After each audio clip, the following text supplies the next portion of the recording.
ছেলে যাবে স্কুলে, তাই ছেলের জন্য সকালবেলাতেই দেখো টিফিন বানিয়ে নিচ্ছি। এখানে আছে আলু, গাজর, বিনস, কড়াইশুঁটি। তো ওগুলো ভালো করে ধুয়ে নিয়েছি, তারপরে দেখো তেলের ওপরে দিয়ে দিলাম, তারপরে নাড়াচাড়া করছি। এখন এই সবজিগুলোকে একটু ভালোভাবে ভাজা করে নেব। তো একটু লবণ দিয়ে দিলাম, তারপরে একটু নাড়াচাড়া করে ঢাকা দিয়ে দেব। তো ঢাকা দেয়া হয়েছিল, তো তারপরে দেখো কি সুন্দর ভাজা ভাজা হয়ে গিয়েছে, আর আলুগুলো কিন্তু সিদ্ধ হয়ে গিয়েছে। কালকে টিফিন কিছুই বানিয়ে দেয়া হয়নি। কালকে আর কি বাড়িতে আত্মীয়স্বজন ছিল, তো সেই জন্য আর কি কিছু বানানো হয়নি। আরও অনেক কাজ ছিল, তো ওকে কেক দিয়েছিলাম আর কলা দিয়েছিলাম, ওগুলোই ও টিফিনে খেয়েছিল। আর আজকে দেখো চাউমিনের মতো করে ম্যাগিটা বানিয়ে দিচ্ছি। এমনি যদি ঝোল ঝোল করে করা হয় খেতে চায় না ও, আর নিয়ে যেতেও অসুবিধা। তো সেই জন্য এইভাবে কিন্তু ভাজা ভাজা করে ওকে ম্যাগিটা বানিয়ে দিই, আর এটা খেতে রুদ্র বেশ ভালোই বাসে। শুভ সকাল আমার প্রিয় বন্ধুরা, আশা করছি তোমরা যে যেখানে আছো সকলে ভালো আছো, সুস্থ আছো। বীরভূম জেলার ছোট্ট একটি গ্রাম থেকে আমি দৈবকী তোমাদের সকলকে জানাই আমার ব্লগ চ্যানেলে অনেক অনেক স্বাগত আর আমার অনেক অনেক ভালোবাসা। এখন বাজছে সকাল 7:10। এইমাত্র রুদ্রকে দিয়ে এলাম স্কুলের গাড়িতে, আর টিফিন বানানো হলো, রেডি করানো হলো, সব কিছু রেডি করিয়ে ওকে দিয়ে এলাম। তো চলো কিছু কাজ করেছি, আর ঠান্ডার দিনে বেশি কাজ করতে পারছি না ওকে দিয়ে আসার আগে, তো ওকে দিয়ে এলাম। এবার যে বাকি কাজগুলো আছে সেগুলো করব। তো এখন থেকে ব্লগটা শুরু করলাম, তোমরা ফুল ব্লগটি দেখতে থাকো, আশা করছি খুব খুব খুব ভালো লাগবে। যে যে জিনিসগুলো নিয়ে আসা হয়েছিল সব জিনিসপত্র দিয়ে আসা হয়েছে, তবে এই যে শতরঞ্চিগুলো দেখছো এগুলো দিয়ে আসা হয়নি, কারণ এগুলো তো কাচতে হবে, কারণ এগুলোতে বসে খাওয়া দাওয়া করেছিল। তো কালকে তো একদমই রোদ বের হয়নি, কয়েকদিন থেকে একদমই রোদ হচ্ছে না। আর আজকে বেশ সকাল থেকেই মনে হচ্ছে রোদ হবে, একটু একটু রোদ হয়েছে, তাই ভাবলাম এগুলোকে কেচে দিই। তো বেশ অনেকক্ষণ আগে আমি পুকুর ঘাটে নিয়ে এসেছিলাম, দিয়ে ভিজিয়ে রেখেছিলাম। তো ভিজলো অনেকক্ষণ, তারপরে দুজনে মিলে কেচে নিয়েছি। তারপরে দেখো আবার আর কি জল থেকে তোলা হচ্ছে, আর এত ভারী এগুলো, এত বড়, তোমাদেরকে কি বলবো। আমি মানে শুকনো ছিল তখনই নিয়ে আসতে পারছিলাম না। তো রুদ্র বাবাকে বললাম বড় কড়াইটা নিয়ে এসো, কড়াইয়ের মধ্যে ভরে দুজনে মিলে ধরে ছাদে নিয়ে যাব। মানে প্রচণ্ড ভারী গো, দুজনে দেখছো তুলতে পারছি না। তো পুকুর বলেই কিন্তু ভালোভাবে কাচাটা সম্ভব হলো, কলে কিন্তু এত বড় জিনিস কাচাটা সম্ভব হতো না। সত্যিই গো, আমাদের বাড়ির কাছে এই পুকুরটা আছে বলে আমাদের কিন্তু খুব ভালো হয়, মানে অনেক কাজ কিন্তু সহজ হয়। এই যে দেখো দিদি নিয়ে এলো মাঠ থেকে টাটকা বথুয়া শাক, কি সুন্দর একদম কচি কচি শাক। আর এই শাকগুলো হয়েছিল সর্ষের জমিতে। আর যেন মাঠে না প্রচুর প্রচুর বথুয়া শাক হয়েছে। তবে তুলতে যাবো আমরা অনেক কদিন থেকেই বলছি, কিন্তু তুলতে যাওয়া আমাদের আর হচ্ছিল না। তো আমি বাড়িতে কাজ করছিলাম, দিদি আর কি একাই গিয়েছিল। তো বেশিক্ষণ সময় লাগেনি গো, একাই গিয়ে দেখো এক ঝুড়ি শাক নিয়ে এসছে। মানে প্রচুর প্রচুর শাক হয়েছে, মানে সর্ষের জমিতে। আমি সেদিনকে দেখে এসেছি, দিয়ে বলছে সর্ষের থেকে শাক বেশি হয়েছে। দেখো এগুলো ফেলতে হয় না কিছু না, কিন্তু কি সুন্দর কিন্তু সর্ষের জমিতে গমের জমিতে হয়ে যায়। তবে সর্ষের জমিতে বেশি হয়েছে, গমগুলো তো এখন এই তো কিছুদিন ফেলানো হয়েছে, ছোট ছোট হয়ে আছে। দেখো একদম বড় বড় পাতা, খেতে কিন্তু খুব ভালো লাগে। আর আমাদের পনকা পালং শাক খেয়ে খেয়ে আর ভালো লাগছে না খেতে। এখন এই বথুয়া শাকই খাওয়া হবে, যেদিন সময় থাকবে তুলে আনবো, তুলে এনে বথুয়া শাক রান্না করে খাবো। এই শাকটা খেতে খুব ভালো লাগে। মুড়ির চাল বারণ, তো সেই জন্য তো তোমরা দেখলে কয়েকদিন আগে ধান সিদ্ধ করা হয়েছে মুড়ির চাল করার জন্য। তবে সেই ধান সেই যে 3-4 দিন রোদে দেওয়া হয়েছে, তারপর থেকে তো আর রোদে দেওয়াই হয়নি, কারণ রোদও তেমন একটা হচ্ছিল না। আর ওইদিকে আর কি একটু ব্যস্ত ছিলাম বলে ওই খাওয়া দাওয়ার দিনকে তারপরে 2 দিন আর কি রোদে দেওয়াই হয়নি। তো ওই ধানগুলো আর কি তুলে রাখা হয়েছে, বস্তায় করে আর কি সিঁড়িতে রাখা হয়েছে। তো আরও কয়েকদিন রোদ লাগবে জানো তো, তবেই না ওই ওই ধানগুলো আর কি শোকাবে, তবেই চাল করে নিয়ে আসা হবে। তো এই ড্রামের মধ্যে যে চালগুলো ছিল আর বেশি চাল নেই, তাই রুদ্র বাবাকে বললাম কি তুমি ড্রামটা বাইরে নিয়ে চলো, তাহলে যেটুকু চাল আছে সেটুকু বাইরে বের করে নিয়ে সেই চালটুকুই আর কি ধোয়া হবে। তাই সবাই মিলে ধরে ড্রামটাকে বাইরে নিয়ে এলাম। তারপরে এই যে দেখো ত্রিপলটা পাতা হয়েছে, ত্রিপলের মধ্যে চালগুলো বের করা হচ্ছে। আর এগুলো তলের চাল, তো তলের চালে জানো তো গুঁড়ো থাকে, কারণ তলে না গুঁড়ো দেওয়া হয়, গুঁড়োর ওপরে চাল রাখা হয়, গুঁড়ো দিলে নাকি চালে পোকা হয় না, সেই জন্য গুঁড়ো দেওয়া হয়েছে। ধানের যে গুঁড়োগুলো হয় সেইগুলোই আর কি দেওয়া হয়েছিল। তো দেখো রুদ্র বাবা উল্টে দিচ্ছে, আর যত চাল আছে সব কিন্তু আমি এক এক করে বের করে নিচ্ছি। তো বেশি চাল নেই, ওই একবার মতো ধোয়া হবে, মানে একবার যতটা আমরা চাল ধুই মুড়ি ভাজার জন্য, তো ততটাই আর কি চাল আছে। তবে কয়েকদিন থেকে ওই কেনা মুড়ি আর কি খাওয়া হচ্ছে, মুড়ি কিনে নিয়ে আসা হয়েছিল। এই চালগুলো ধোয়া হবে, শুকানো হবে, মুড়ি ভাজা হবে, তবেই খাওয়া হবে। আর এই যে এই মুড়ি কটা ভেজে আনলে আবার আর কি ওই যে মানে শুকোতে দিয়েছিলাম ওই ধানগুলো শুকিয়ে যাবে, ভেজে নিয়ে আসা হবে, তারপর তখন ওই চালেরই আর কি মুড়ি ভাজা হবে। তো যাই হোক এগুলো ঝেড়ে আর কি পরিষ্কার করতে হবে। তো দিদি বলল বের করে দে, আমি পরে ঝেড়ে দেবো।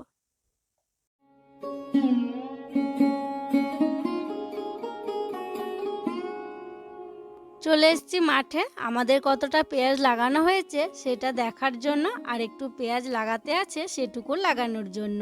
তো এই যে দেখো পেঁয়াজ লাগানো হয়েছে, তবে একটুখানি বাকি আছে, সেটুকু এখন লাগাবো।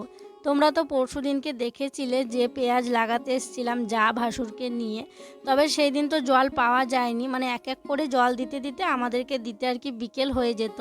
আর তাছাড়া ওই যে জায়ের আত্মীয় মারা গিয়েছিল, সেই জন্য ওরা চলে গিয়েছিল, তো তার জন্য আর কি পরশু দিনকে লাগানো হয়নি। তবে কালকে জানো তো একজনকে বলা হয়েছিল, তো ও ছিল আর রুদ্র বাবা ছিল, তো দুজনে মিলে দেখো পেঁয়াজ লাগিয়ে দিয়েছে। আর কালকে মেশিন লাগানো হয়েছিল জমিতে, মেশিন লাগিয়ে জল দিয়ে আর কি পেঁয়াজ লাগানো হয়েছে। আর কালকে আমি এতটাই কাজে বাড়িতে ব্যস্ত ছিলাম, একটু যে আসবো পেঁয়াজ লাগানো দেখতে বা তোমাদের সাথে শেয়ার করতে আমার আশাই হয়নি। তো যাই হোক যেটুকু লাগাতে বাকি আছে সেটুকুই এখন লাগিয়ে নেব। তাই দেখো রুদ্রর বাবা আর আমি চলে এসেছি। আর এটুকু কেন লাগানো হয়নি জানো? কারণ আমাদের পেঁয়াজের এই যে চারাগুলো দেখছো, চারাগুলো শেষ হয়ে গেছিলো, তাই অন্যজনের কাছ থেকে নেওয়া হয়েছে। মানে কালকে যারা লাগিয়েছে, মানে লাগানোর পরেও না ওদের থেকে গিয়েছিল, তাই আমাদেরকে ফোন করেছিল যে তোমাদের হয়নি, তাহলে আমাদের একটু বেঁচে গিয়েছে নিয়ে নাও। তাই পয়সা দিয়ে আর কি কিনে নিতে হয়েছে, যেটুকু বাকি আছে সেটুকু লাগানোর জন্য। তো যাই হোক রুদ্রর বাবা আর আমি দেখো পেঁয়াজ লাগাতে শুরু করলাম। আর যেন পাশে আরও অনেকে আছে, ওরাও পেঁয়াজ লাগাচ্ছে। আর আমার পেঁয়াজ লাগানো দেখে আমাকে বলছে, ওই দেখো মাস্টারের মেয়ে হয়ে মাঠে চলে এসছে পেঁয়াজ লাগাতে। তো আমি তাদেরকে বলছি, তো মাস্টারের মেয়ে তো কি হয়েছে, নিজের জমিতে নিজে চাষ করে খাবো, এটা লজ্জার কি আছে বলো তো, তাই না বলো? তো এই যে দেখো শাক লাগালাম, কত কষ্ট করে জল দিলাম, কত দিন শাক খেলাম, সর্ষে লাগানো হয়েছে, গম লাগানো হয়েছে, আর এই যে পেঁয়াজ লাগাচ্ছি। আর নিজের জমিতে নিজে চাষ করার একটা মজাই আলাদা জানো তো। তো যাই হোক রুদ্রর বাবা আর আমি দেখো পেঁয়াজ লাগাচ্ছি। আর আজকে জল দেওয়া হয়নি, তো পাশের জমিতে আর কি মেশিন লাগানো হয়েছে, তো ওখান থেকে বালতিতে করে জল নিয়ে আসা হচ্ছে আর জল দেওয়া হচ্ছে। এই যে দেখো রুদ্র বাবা আগে নিয়ে এসেছিলো, তো এইমাত্র বাবা বাড়ি থেকে এলো, দিয়ে বাবা বলল তাহলে তোমরা লাগাও, আমি জল এনে দিচ্ছি, কারণ এই দিকটা একটু জল লাগবে। আর কি জানো তো, একটু যদি জল থাকে জমিতে তাহলে লাগাতে একটু সুবিধা হয়। আমি লাগাচ্ছি আর রুদ্র বাবাকে বলছি জানো তো, যে রুদ্র বাবা দেখো তো আমারটা লাগানো ঠিকঠাক হচ্ছে না কি, খুব কাছাকাছি হচ্ছে না তো, আবার খুব দূরে দূরে হচ্ছে না তো। তো রুদ্র বাবা দেখে বলছে না ঠিকঠাকই হচ্ছে, তবে যে জায়গাগুলো একটু গর্ত আছে বা মাটিগুলো একটু উঁচু হয়ে আছে সেগুলো একটু সমান করে দিও, কারণ অনেক পায়ের ছাপ আছে, তো সেগুলো সমান করে দিতে হবে। নইলে কি বলো তো, পরে যখন আবার জল দেবে তখন জলটা ঠিকঠাক পাবে না। যেখানে গর্ত হয়ে থাকবে সেখানে কিন্তু জল বেশি দাঁড়িয়ে যাবে, আবার যেখানে মাটি উঁচু হয়ে থাকবে সেখানে কিন্তু জল পাবে না। তাই ও আমাকে বলছে যে একটু সমান সমান করে দাও, তাহলে ভালো হবে। তো যাই হোক দুজনে গল্প করছি আর দেখো পেঁয়াজ লাগাচ্ছি, বেশ ভালোও লাগছে। আর মানে মাঠের পরিবেশটা দেখো কি সুন্দর, চারিদিকে সর্ষের ফুল হয়েছে, মানে এই যে পিছনে খেজুর গাছটা দেখতেও কিন্তু খুব ভালো লাগছে। তো যাই হোক দুজনে মিলে গল্প করব, আর এখন সব পেঁয়াজগুলো যেটুকু আর কি বাকি আছে সেটুকু লাগিয়ে দেব। আর পেঁয়াজ লাগানোর আগে এখানে সার দেওয়া হয়েছে, জোড়া মাটি সব কিছু দেওয়া হয়েছে। আর ওই যে সর্ষের পিষিয়ে নিয়ে আসে না সর্ষে, তখন যে খোলটা হয় খোলটাও ছিটানো হয়েছে, ওইটা দিলে নাকি খুব ভালো হয়, তো সেই জন্য খোল ছিটিয়ে দিয়েছিল। তো যাই হোক চলো দুজনে লাগিয়ে নিই। আর এই যে দেখো কেমন করে লাগাতে হয় দেখো, তোমরা তো অনেকেই কমেন্ট করে বলো কি করে রসুন লাগাও, কি করে পেঁয়াজ লাগাও। তো এই যে পেঁয়াজের যে ফুল হয়, ফুল থেকে যে বীজ হয়, বীজটা ফেলানো হয়, সেখান থেকে চারা বের হয়, সেই চারাগুলো ছোট্ট ছোট পেঁয়াজ হয়ে আছে। তো দেখো মানে একটা গাছে একটুখানি পেঁয়াজ হয়ে আছে, ওগুলোই আর কি লাগাতে হয়। তো একটা একটা করে নিচ্ছি আর পেঁয়াজগুলো লাগিয়ে দিচ্ছি। আর ওই যে দেখো আমার পিছন দিকে দেখো কতগুলো ছাগল যাচ্ছে মাঠে, মানে এখন তো মানে রোদ হয়েছে এখন, আর কি বলতো খুব কুয়াশা থাকলে না ছাগল গরু মাঠে নিয়ে যায় না, তো এখন আজকে রোদ বের হয়েছে সেই জন্য সবাই ছাগল গরু সব মাঠে নিয়ে যাচ্ছে। তো যাই হোক আমাদের সব পেঁয়াজ লাগানো হয়ে গিয়েছে, এখন হচ্ছে বাড়ি যাব। আর আমি তো পুরো কাদাতে ভর্তি হয়ে গেছিলাম, আমার একদম পায়ে হাতে নাইটিতে সব কাদা লেগে গেছিলো। তো হাত পাটা ভালোভাবে ধুয়ে নিলাম, নাইটিটা বাড়িতে গিয়ে কেচে দেবো। আর এখানে তো বললাম না কাছে জল পড়ছিল, তাই এই জলে আর কি হাত মুখটা ধুয়ে নিলাম। তো চলো ঘরে যাই, ঘরে গিয়ে এবার স্নানটা করে নিই। মাঠ থেকে বাড়ি এলাম, বাড়ি এসে ভাগ্নিকে বললাম একটু সাবান আর তেলটা দাও তো, আমি স্নান করব। আর এদিকে দেখো দিদি হচ্ছে পিঠের চাল ভেজাতে দিয়েছে। ওই যে মুড়ির চালগুলো দিদি ঝেড়ে পরিষ্কার করেছিল, তারপরে আবার পিঠের চালটাও একটু ঝেড়েছিল, মানে সেই যে আগের বারের চাল ছিল সেই চালটাই ভেজানো হয়েছে। আজকে আবার চাল গুঁড়ো করে নিয়ে এসে পিঠে বানানো হবে। তো যাই হোক আমি স্নান করে চলে এসেছি, স্নান করে পুজো দেওয়া হয়েছে, পুজো দিয়ে খাওয়া দাওয়া করে নিয়েছি। তারপরে দেখো শাক বাছতে শুরু করলাম। ওই যে দিদি শাক তুলে নিয়ে এসেছিলো, শাকগুলো একটু বেছে নিচ্ছি। তবে শাকগুলো যেমন দেখতে ভালো একদম টাটকা তাজা, তেমন শাকগুলো পরিষ্কারও খুব খুব যে ঘাস আছে তেমনটা নয়, মানে ঘাস নেই বললেই চলে। না বাছলেও হবে, মুঠো করে ধরে কেটে দিলেই হবে। তো এদিকে কাটছি, এখানে রুদ্রর বাবা আছে, দিদি আছে, ওদের সাথে কথা বলছি আর আমি দেখো মানে কাটছি। আর এখানে রোদের মধ্যেই বসলাম। তো আজকে বেশি কিছু তরকারি করব না, তো সেই জন্য ওই শাকটাই কাটছি। আর আলু টালু দেখো নিয়ে আসিনি, আজকে আলু টালুর তরকারি আর কি করবো না। ওই ভাবছি ডিম নিয়ে আসা করাবো, দিয়ে ডিমের ঝোল করব শুধু, আর এই শাক করব। তো এই হচ্ছে আজকে রান্না বান্না হবে। তো চলো এক এক করে শাকগুলো সব কেটে নিই, আর কেটে নিয়ে এই বালতিতে কলের জল দেব, কলের জল দিয়ে শাকটা ভালোভাবে পরিষ্কার করে ধুয়ে নেব।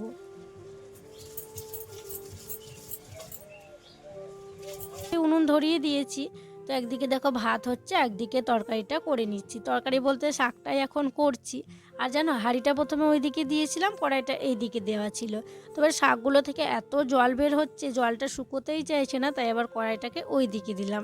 আর এই শাকগুলো দেখো, এই বথুয়া শাক যদি একটু ঝোল ঝোল হয়, থকথকে হয়, অতটাও কিন্তু ভালো লাগে না, একটু ঝুরঝুরে হলেই কিন্তু ভালো লাগে। তবে পালং শাক, কনকার শাক, এগুলো যদি একটু থকথকে টাইপের তরকারির মতো হয় সেটা কিন্তু খেতে ভালো লাগে। তাই জলটা যাতে তাড়াতাড়ি শুকিয়ে যায়, তাই কড়াইটাকে ওই দিকে দিলাম। আর ভাতটাও প্রায় হয়ে এসছে, কারণ ওই যে নরম চালগুলো মানে বেশিক্ষণ তো হতে লাগে না, এই ভাতগুলো অল্প সময়েই কিন্তু হয়ে যায়। তো সেই জন্য আর কি তাড়াতাড়ি ভাতটাকেও নামিয়ে নিতে হবে, একটু যদি দেরি হয়ে যায় ভাতটা কিন্তু নরম হয়ে যাবে। তুলতে পারছো? ওরে বাবা, নামাও নামাও নামাও, খুব ভারী। ওই ফেটে যাবে বাবা, বাবরে যদি ফেটে যায় তাহলে সব শেষ।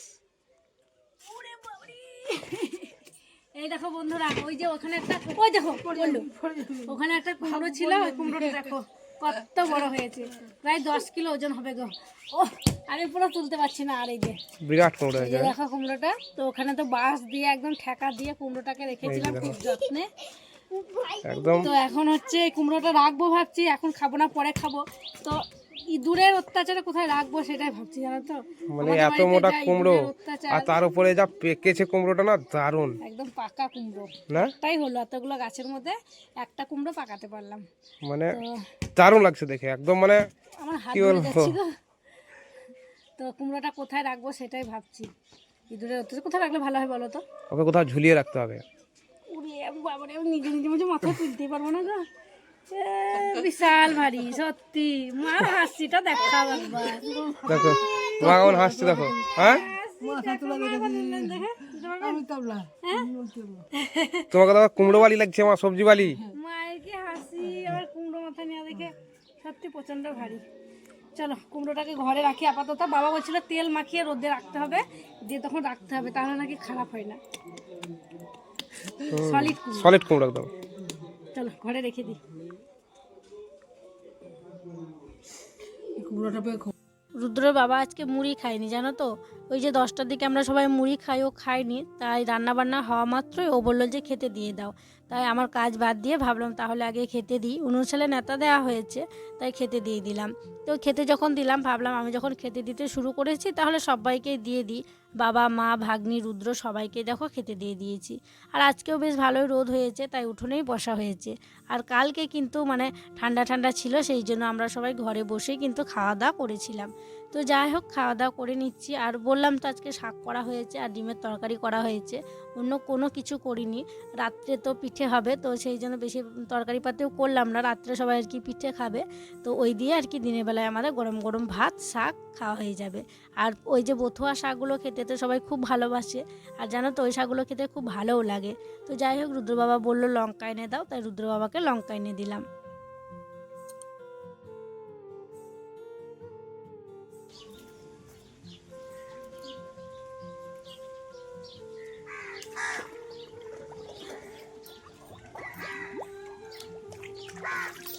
সবাই খাওয়া দাওয়া করে নিলাম, আর খাওয়া দাওয়া করা বাসনগুলো নিয়ে চলে এলাম পুকুর পাড়ে। তো চলো এক এক করে এখন বাসনগুলো মেজে নিই। আর জানো তো খাওয়া দাওয়া করার পর এখন এই ঘাটে আসতে বেশ ভালো লাগে, কারণ রোদটা খুব সুন্দর থাকে। কারণ ওই যে সকাল থেকে 1:30-2 পর্যন্ত কোনো রোদ একটু আসে না এখন, জানো তো। মানে এদিকে তো বাঁশঝাড় আছে দুটো, সেই জন্য পুরো সবসময় অন্ধকার অন্ধকার ছায়া ছায়া হয়ে থাকে। তবে দুপুরের দিকে যখন সূর্যটা ওই দিকে যায় তখন একদম দুপুর থেকে একদম যতক্ষণ না সূর্য ডুববে ততক্ষণ খুব সুন্দর রোদ থাকে আর ভালো লাগে। তো ওইদিকে হচ্ছে কাকিমা বাসন মাজছে, কাকিমার সাথে গল্প করছে আর বাসন মাজছি। তো হাসছিলাম কেন বলো তো আমি, কারণ কাকিমা এলো, কাকিমা এসে বলছে শাকটা খেতে খুব ভালো হয়েছে। জানো তো কী হয়েছে, কাকিমারা আজকে শাক রান্না করেছে, ওদের পালং শাক। তো আমি সেই জন্য আর কি শাক দিলাম না, তবে ওদের বাড়িতে শাক হলে আমাদেরকে দেয়, যখন আর কি আমাদের হয় না, আর আমাদের বাড়িতে হলে ওদের না হলে ওদেরকে দিই। তো আজকে শাক কাকিমা রান্না করেছে বলে আমি দিইনি। তারপরে আবার রুদ্রকে পাঠিয়েছিল যে যাও তোমার মায়ের কাছে শাক নিয়ে এসো। তো শাক নিয়ে গেছিলো রুদ্র, দিয়ে রুদ্র আবার ওদের বাড়িতে একটু শাক খেয়েছে, খেয়ে বলেছে শাকটা দারুণ হয়েছে। তাই কাকিমা বলতে বলতে আসছে যে শাকটা দারুণ হয়েছে। আমি যে কে বললো, যে রুদ্র শাক খেলো, দিয়ে বলছে শাকটা দারুণ হয়েছে, তাই বলছিল বলে আমি হাসছিলাম। তো যাই হোক দেখো হাসতে হাসতে কিন্তু সব বাসনগুলো আমার মাজা হয়ে গেল।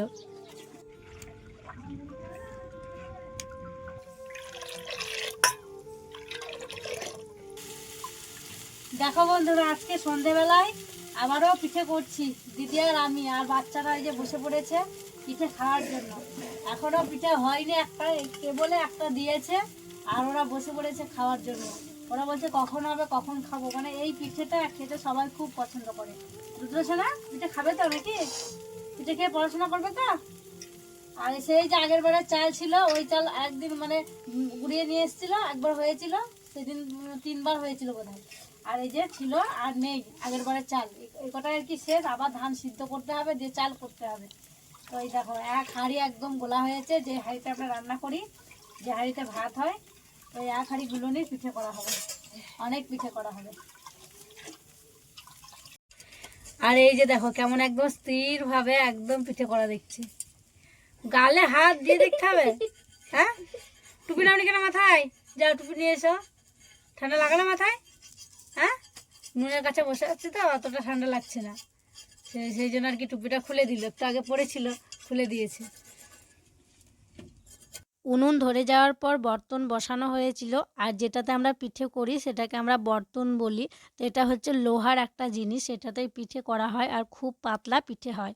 তোমরা আগে অনেকেই কমেন্ট করেছিলে যে তোমরা পিঠে করো, ওইটা কি? ওইটা হচ্ছে বর্তন। তো যাই হোক খুব সুন্দর পিঠে হয়। এদিকে দেখো দিদি একদম তেল চুকচুকে করে দিল ওইটাকে। তেল যত ভালো বলানো হবে ততই কিন্তু ভালো পিঠে হবে। তো চলো এক এক করে পিঠেগুলো করা যাক। তো প্রথম পিঠে দেখো কি সুন্দর হয়েছিল, তারপরে পরেরটাও কিন্তু খুব সুন্দর হলো।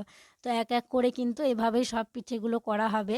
আর এভাবে যত ফুটো হবে তত কিন্তু খেতে ভালো লাগবে, যত পাতলা করতে পারবে ততই ভালো লাগবে। তো এই যে থালা দেখছো, পুরো এক থালা অনেক পিঠে করা হবে আজকে। তো চলো তাহলে গল্প করি আর পিঠেগুলো করে নিই। আবারও একটা খুশির খবর গো বন্ধুরা। তো খুশির খবরটা কি তোমাদেরকে বলবো। তো এখনও দেখো পিঠে করা হচ্ছে, অনেকক্ষণ থেকে কিন্তু পিঠে করছি। তো দিদি করছে, আমিও একটু করেছিলাম দিদি যখন খেয়েছিল। তো এখনও অনেকটা আছে, অনেকক্ষণ ধরে পিঠে করতে হবে। আর সবাই মিলে দেখো বসে আছি, জামাইবাবু এসছে, জামাইবাবু এলো, এসে চা পিঠে খেলো। তো গল্প হচ্ছে, আর কি জানো তো, এই গল্প করতে করতে ফোন করেছিল ওই যে ভাসুর যা এসেছিলো, ওরা ফোন করেছিল, আবার আমার দিদি জামাইবাবু ওরাও ফোন করেছিল। তো ফোন করে একটা আলোচনা হলো, খুশির খবর বলতে কি বলো তো, আমরা পিকনিকে যাচ্ছি গো।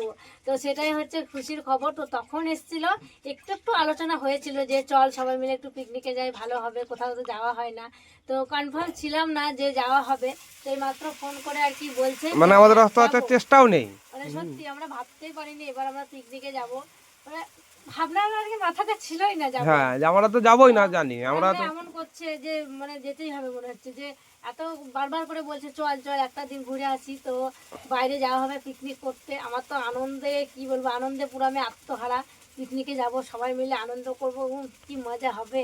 তো কোথায় যাচ্ছি না যাচ্ছি তোমরা তো পরে সেগুলো দেখতেই হ্যাঁ পাবে। এখনো ডিসিশন হয়নি এখনো কোথায় হয়নি, যাচ্ছে না যাচ্ছে, যাচ্ছি সেটা হয়েছে, আমাদেরকে কেবল বললো।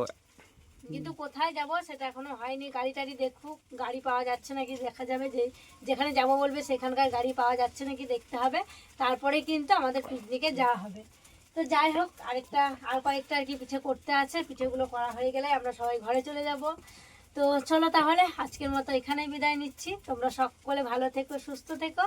আর যারা নতুন বন্ধু হয়ে আমার এই ভিডিওটি দেখছো তাদের কাছে একটি অনুরোধ করব, আমার চ্যানেলটিকে সাবস্ক্রাইব করে আমার পাশে থেকো। আর যারা পুরনো বন্ধু হয়ে আমার পাশে আছো তাদেরকে আমার অসংখ্য অসংখ্য ধন্যবাদ আর অনেক অনেক ভালোবাসা। দেখা হবে আবার পরবর্তী ব্লগে।